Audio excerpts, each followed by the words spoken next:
स्वागत है आप सभी का साइंस सीकर्स क्लब में। इससे पिछले वीडियो में हमने बात की थी लॉ ऑफ केमिकल कॉम्बिनेशन के बारे में, Dalton's atomic theory, modern atomic theory, empirical formula में एंड मॉलिक्यूलर फार्मूला में क्या डिफरेंस है वो भी हमने लास्ट वीडियो में किया था, जो हमारा लास्ट टॉपिक था। आज के इस वीडियो में हम उससे नेक्स्ट टॉपिक्स पढ़ेंगे, जो होगा हमारा मोल कॉन्सेप्ट, परसेंटेज, कॉम्पोजिशन, और इसी के अंदर हम पढ़ेंगे कि empirical and molecular formula based question जो है वो कैसे सॉल्व करना है। उसके बाद लास्ट टॉपिक होगा हमारा स्टोइकियोमेट्री, और केमिकल रिएक्शन भी हम इसी के साथ पढ़ेंगे। और फिर ये जो हमारा सिलेबस है इस यूनिट का वो कंप्लीट हो जाएगा, यूनिट 1 का। लेकिन जो न्यूमेरिकल्स हैं वो हम नेक्स्ट वीडियो में डिस्कस करेंगे, और इस तरह हम पीजीटी केमिस्ट्री के सारे टॉपिक्स कवर करेंगे। तो अगर आपने बेल आइकन नहीं प्रेस किया है तो आप बेल आइकन प्रेस कर दीजिए, ताकि जब भी मैं वीडियो अपलोड करूं तो आपको उसका नोटिफिकेशन आ जाए। तो चलिए अब बात करते हैं मोल कॉन्सेप्ट की। इसकी ज़रूरत क्यों पड़ी? अब हमको पता है कि केमिस्ट्री में हम डील करते हैं एटम्स एंड मॉलिक्यूल्स से, और हमको पता है कि इनका जो साइज़ है वो एक्सट्रीमली स्मॉल होता है। लेकिन अगर मैं बात करूं अमाउंट ऑफ सब्सटेंस की, तो उसमें हमको पता है कि जो नंबर ऑफ मॉलिक्यूल्स है या एटम्स हैं वो हमारे बहुत लार्ज होंगे, large in number. For example, अगर मैं 1 ग्राम सॉल्ट की बात करूं, which is a pinch of salt, तो उसमें मैं नंबर ऑफ एटम्स या मॉलिक्यूल्स की बात करूं तो वो बिलियंस में होगा। तो इतने बड़े नंबर से डील करने के लिए यहाँ पर एक यूनिट यूज़ की जाती है जिसको बोलते हैं मोल। जैसे 1 डज़न का मतलब 12 पीसेस होता है ना। हम बनानास खरीदते हैं तो हम क्या बोलते हैं, डजन्स कहते हैं। मान लो हमको 24 बनानास चाहिए तो हम क्या बोलेंगे कि हमको 2 दर्जन बनाना चाहिए। हम ये तो नहीं बोलेंगे कि 24 केले दे दो, हम डज़न यूज़ करते हैं। Dozen is the unit. वैसे ही मोल भी जो है वो यूनिट है, और हमने जो 7 बेसिक फंडामेंटल्स यूनिट्स पढ़ी हैं उसमें एक यूनिट थी मोल, और वो किसकी थी? अमाउंट ऑफ सब्सटेंस की। तो अब ये तो आपको क्लियर हो गया कि मोल की ज़रूरत आखिर क्यों पड़ी और ये क्या है। ये एक यूनिट है which is use for the amount of substance. अब ये जो मोल है इसकी वैल्यू कितनी होती है? इसकी वैल्यू होती है 6.022 इंटू 10⁻23। आप देख रहे हैं ये कितना बड़ा नंबर है। तो अगर मैं किसी सब्सटेंस में बात करूं कि उसमें 1 मोल ऑफ एटम्स प्रेजेंट है या 1 मोल ऑफ मॉलिक्यूल्स प्रेजेंट है, बेसिकली एंटिटीज़, उसमें कितनी एंटिटीज़ प्रेजेंट है, तो उसमें 6.022 इंटू 10⁻23 एंटिटीज़ उसमें प्रेजेंट होगी। That may be atoms, that may be molecules. अब आप सोच सकते हैं कि ये नंबर आया कहाँ से।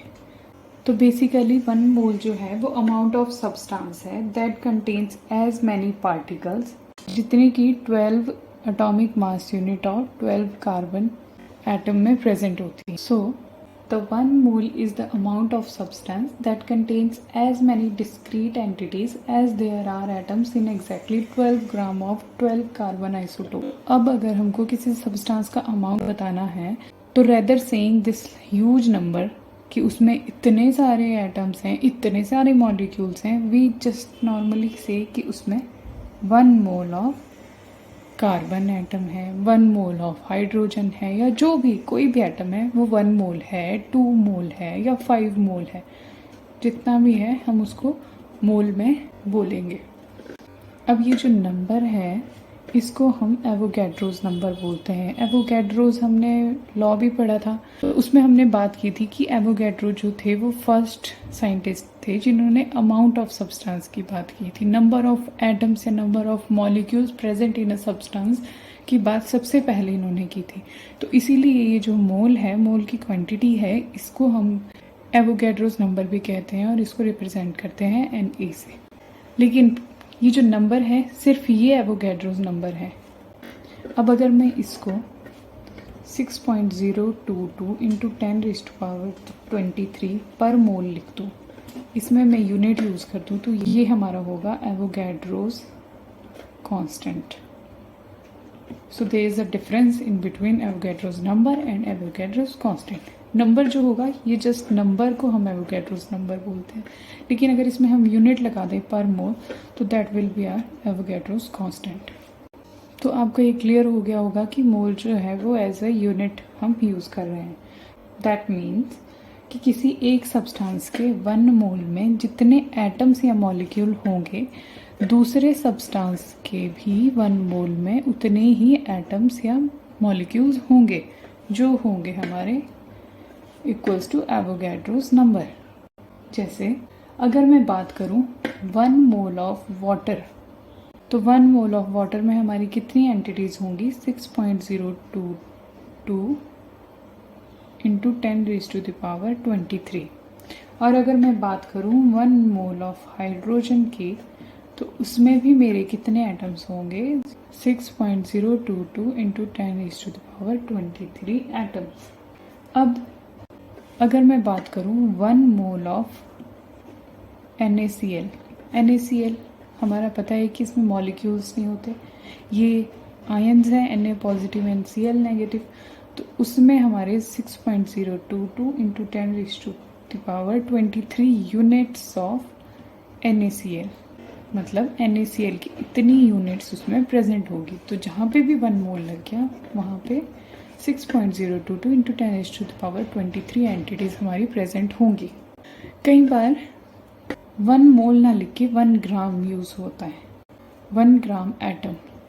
तो 1 ग्राम एटम जो है उसमें कंफ्यूज नहीं होना है, वो हमारा 1 मोल ऑफ एटम ही होगा, जो कि होगा हमारा सेम 6.022 इंटू 10⁻23। अब 1 ग्राम एटम की जगह अगर 1 ग्राम मॉलिक्यूल भी लिखा होगा तो that means 1 mole of molecules which is 6.022 into 10⁻23 molecules are present in that substance.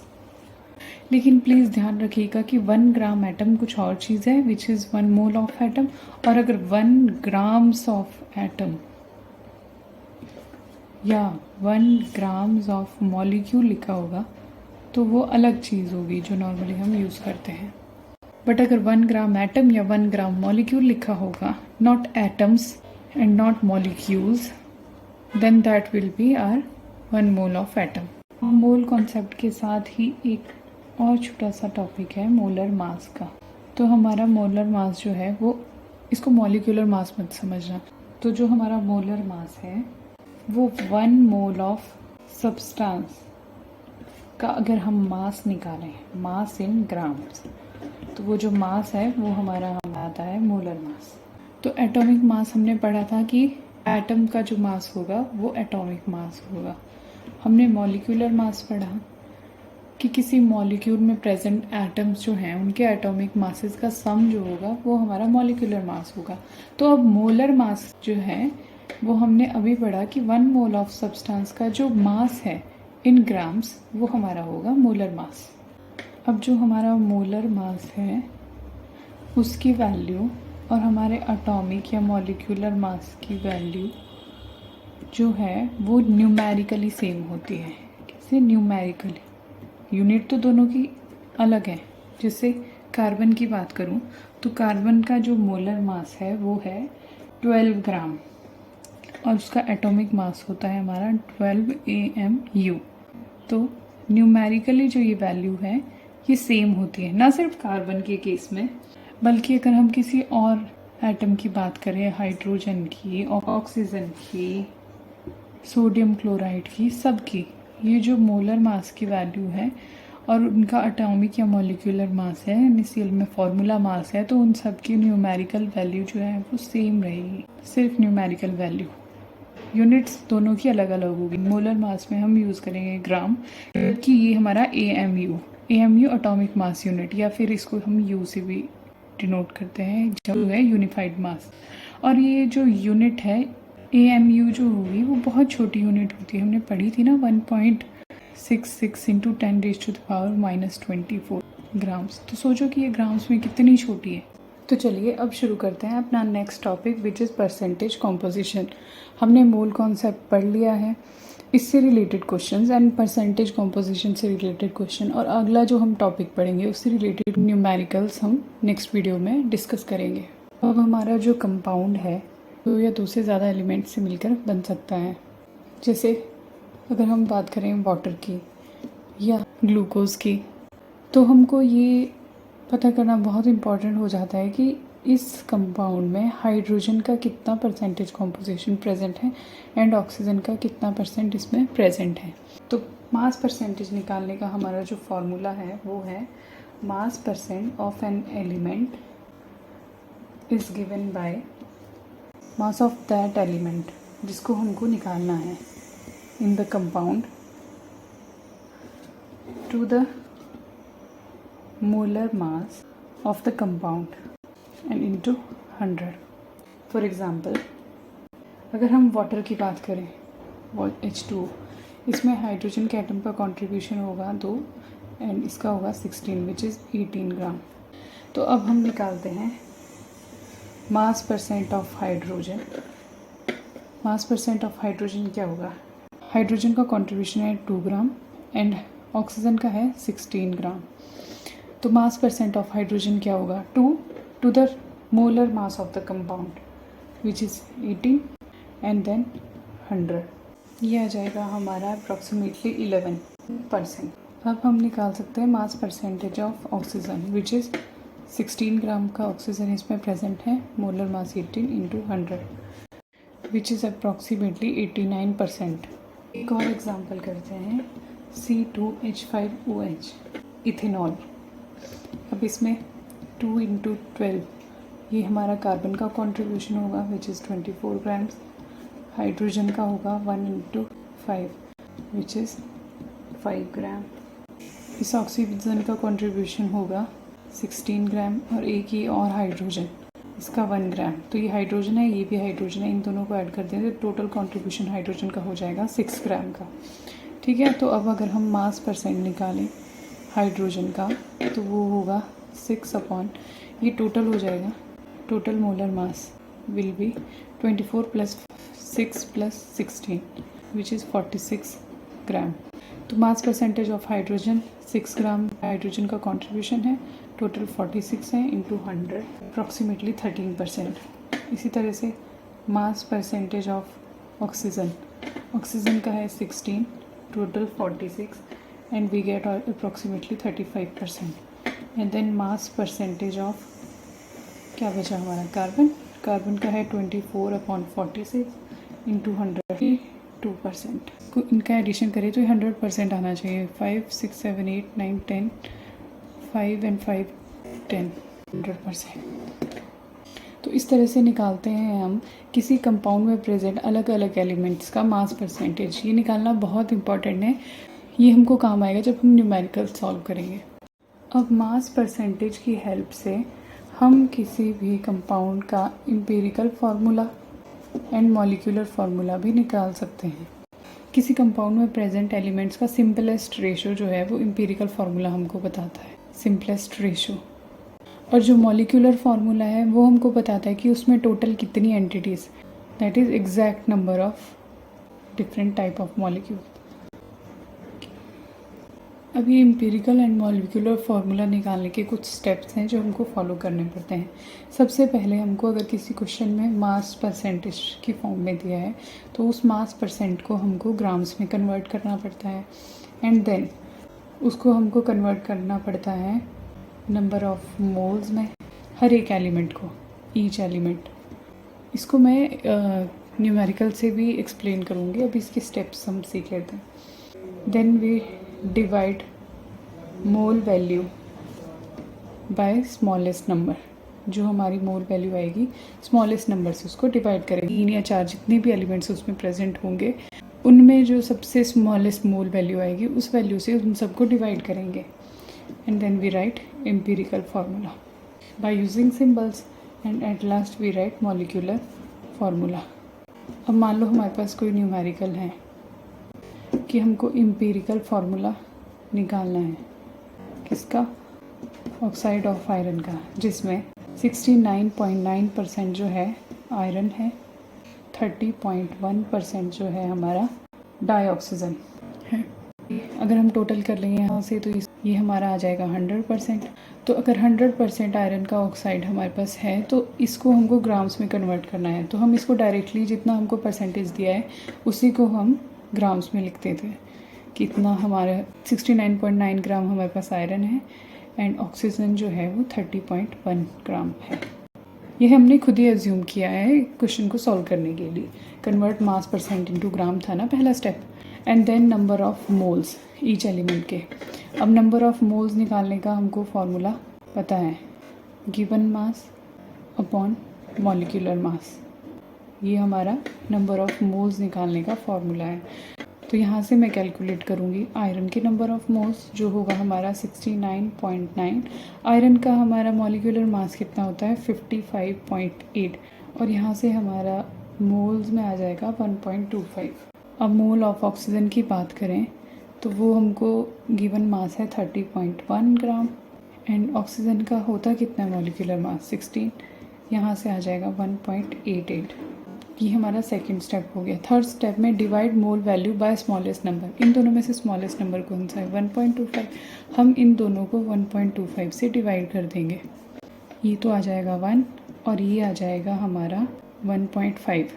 अब ये जो वैल्यू है 1 इंटू 1.5 ये हमारा रेशो आया है कि उसमें आयरन और ऑक्सीजन इतने रेशो में प्रेजेंट है। लेकिन जो रेशो है हमको वो होल नंबर में चाहिए होता है। ये 1.5 है, होल नंबर नहीं है, तो इस होल नंबर लाने के लिए हम इसको 2 से मल्टीप्लाई कर देंगे। ये हो जाएगा हमारा 2 और ये हो जाएगा हमारा 3। होल नंबर में ये रेशो आना चाहिए। तो ये 2:3 के रेशो में हमारा प्रेजेंट है आयरन एंड ऑक्सीजन। तो 2 कौन सा था आयरन और ऑक्सीजन 3। तो इसको इसी फॉर्म में लिख के एम्पिरिकल फार्मूला में हम लिख देंगे Fe2O3।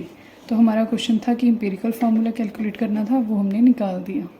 अब अगर मॉलिक्यूलर फार्मूला भी कई बार पूछ लिया जाता है, इस क्वेश्चन में तो नहीं पूछा था, बट अगर मॉलिक्यूलर फार्मूला पूछ लिया जाए तो हम करते हैं मोलर मास कंपाउंड का। वो क्वेश्चन में गिवन होगा मोलर मास और हम उसको एम्पिरिकल मास से डिवाइड कर लेंगे, एम्पिरिकल मास। और वो जो वैल्यू आएगी वो हमारी n की वैल्यू आएगी और n वो नंबर होगा जिससे हम इन दोनों वैल्यूज़ को मल्टीप्लाई करेंगे एंड हमारा मॉलिक्यूलर फार्मूला आ जाएगा। फॉर एग्जांपल मोलर मास वैसे दिया नहीं है, मान लो हमारे पास दिया होता तो इसकी वैल्यू अगर 2 आ जाती तो एम्पिरिकल फार्मूला को हम 2 से मल्टीप्लाई कर देते, then this will be Fe4 and O6। इस तरह से हमारा मॉलिक्यूलर फार्मूला बन जाता। Now let's move forward to our next topic which is stoichiometry.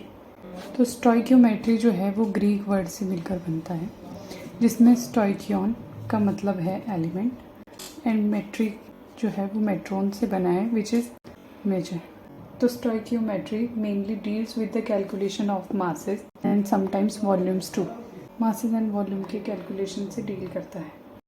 अब ये कैलकुलेट करने से पहले कि किसी केमिकल रिएक्शन में कितना अमाउंट ऑफ रिएक्टेंट रिक्वायर्ड है और कितना प्रोडक्ट फॉर्म होगा, उससे पहले हम बैलेंस केमिकल इक्वेशन से हमको क्या इन्फॉर्मेशन मिलती है उसको रिवाइज कर लेते हैं। एक हमारे पास केमिकल रिएक्शन है CH4 + 2O2 gives us CO2 + 2H2O। ये जो है वो बैलेंस केमिकल इक्वेशन है, ये सब गैस की फॉर्म में है।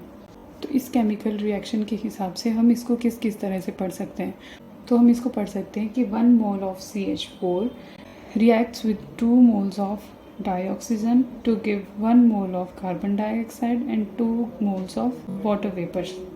और हम बोल सकते हैं कि 1 molecule of CH4 reacts with 2 molecule of O2 to give 1 molecule of CO2 and 2 molecules of H2O। और इसको मोल्स की फॉर्म में हम पढ़ सकते हैं कि 16 gram of CH4 reacts with 2 into 32 which is 64 gram of oxygen to give 44 gram of CO2 and 2 into H2O का होता है 36 ग्राम ऑफ H2O।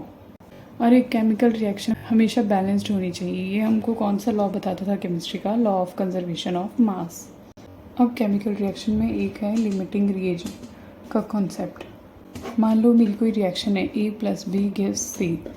अब लिमिटिंग रिएजेंट में क्या होता है कि मान लो हमारे पास कोई रिएक्टेंट्स है, वो प्रोडक्ट बना रहे हैं और इनमें से कोई एक एलिमेंट ऐसा है जो हम डिज़ायर्ड अमाउंट से कम हमारे पास प्रेजेंट है। तो जो प्रोडक्ट फॉर्मेशन होनी थी तो वो पहले ही रुक जाएगी जब ये एलिमेंट हमारा ख़त्म हो जाएगा। इट मीन्स इस एलिमेंट के कम होने की वजह से जो तो हमारी जो प्रोडक्ट फॉर्मेशन की प्रोसेस है वो पहले ही रुक गई है। इट मीन्स रिएक्शन है वो लिमिट हो गई है, तो इसीलिए उसको बोलते हैं हम लिमिटिंग रिएजेंट। फॉर एग्जांपल हमको कोई ए रिएक्टेंट है जो 10 ग्राम रिक्वायर्ड है और बी जो है वो 15 ग्राम रिक्वायर्ड है। अब ए हमारे पास 12 ग्राम है और जो बी है वो हमारे पास 10 ग्राम है। तो अब ये जो बी है ये रिक्वायर्ड से कम है और ये रिक्वायर्ड से ज़्यादा है, तो इसकी वजह से तो कोई फ़र्क नहीं पड़ेगा रिएक्शन में।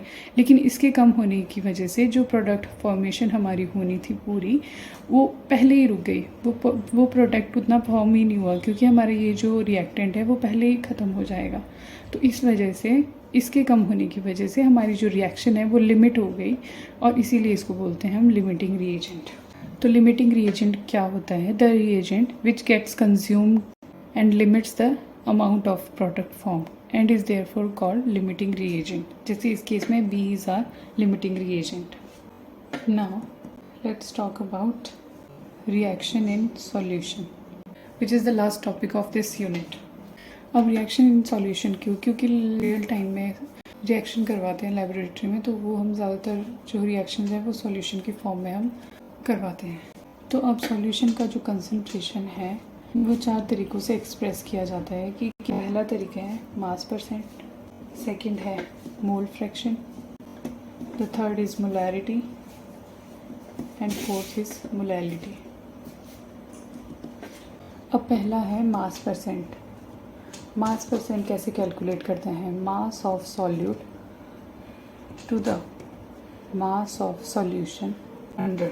जैसे हमारे पास दिया है कि 2 gram of solute dissolve in 18 gram of water, तो उसका मास परसेंट निकालो। तो हम निकालेंगे 2 gram mass of solute, mass of solution which is 18 gram of water plus 2 gram of solute उसमें प्रेजेंट है ना, तो 18 + 2 20, 2/20 इंटू 100 विच इज़ 10%। तो उसमें 10% सॉल्यूट प्रेजेंट है। नेक्स्ट इज़ मोल फ्रैक्शन, जो नंबर ऑफ मोल्स में डील करता है।